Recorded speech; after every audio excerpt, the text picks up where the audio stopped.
The f-stop on the back of your camera is what controls the size of that hole.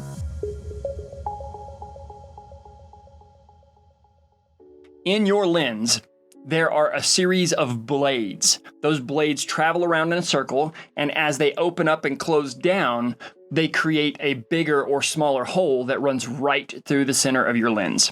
That hole is called the aperture. So those blades are called the iris. I'll put some of that up on screen.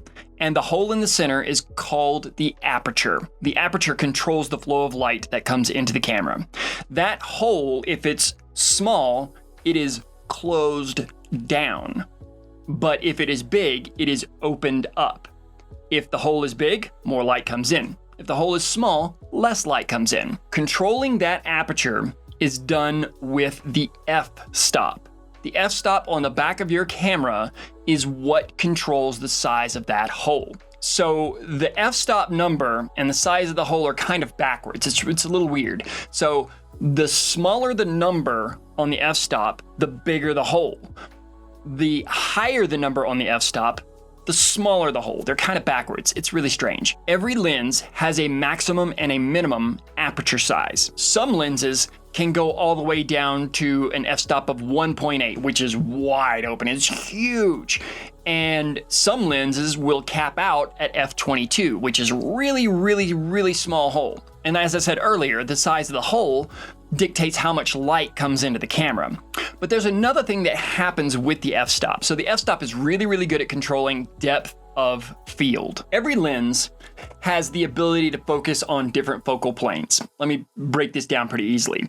From your lens out into infinity, there are focal planes, right? There's one here and one here and one here and one here and one here and one here, kind of off into infinity. The camera can focus on one or two things in each one of those focal planes. Now, a lower f-stop number means that those focal planes are really thin, or they are shallow, because remember, we're working out this way, so depth, right? They're really shallow. But the higher the f-stop number, the bigger the focal plane. Let me give you an example. If you look at this scene right here, what I'm filming, I am in focus, right? But you'll notice that my background is kind of thrown out of focus, and if I put my fingers up into the lens, they're out of focus, right? I have a shallow depth of field, or I have a shallow or small focal plane right here on me. This is what you can focus. What's right here in front of me, what's right behind me, and then me. But if I were to increase the f-stop, that would mean that more things would be in focus. So for example, a shallow depth of field, boom, shallow depth of field. So remember, we're looking out this way. A shallow depth of field. If you were taking a picture of Bob, you would be able to get Bob in focus.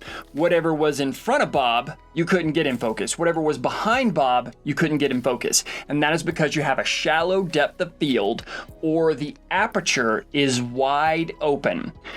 If you want to get more things in focus, you need a deeper depth of field, which means you need to increase the focal plane. You do that by taking the f-stop number up. So the f-stop number goes up, the aperture closes down, and that allows you to put more things in focus. The camera can only focus on one focal plane at a time, but you get more things in focus by increasing the depth of said focal plane. An easy way to remember it is like this. The lower the f-stop number, the less stuff's in focus. The higher the f-stop number, the more things are in focus. Right now, my f-stop is set at 4.0. This is 24-105 lens, and that is as low as it can go. So right now the f-stop is at 4.0. I am going to increase the f-stop just to demonstrate. You're going to notice that the image is going to get darker. I put it up to f8.0. Okay, so you'll notice that my image is darker. Now, if you could see more of the stuff in the background, you would see that more stuff is focused. My focal plane has gotten bigger, but my image has gotten darker. So now I'm gonna go backwards. I'm gonna go from f8.0 all the way to f4.0, so you can see how the light in the image changes as we reduce our f-stop number. f7.1, f6.3, f5.6, f5.0, f4.5, and here we are back to the original, the f4.0. Here are your rule of thumbs and your takeaways from f-stop. Inside of your lens, there is an iris. That iris is a series of blades. Those blades create a hole, and through that hole, light passes into the camera. That hole is called the aperture.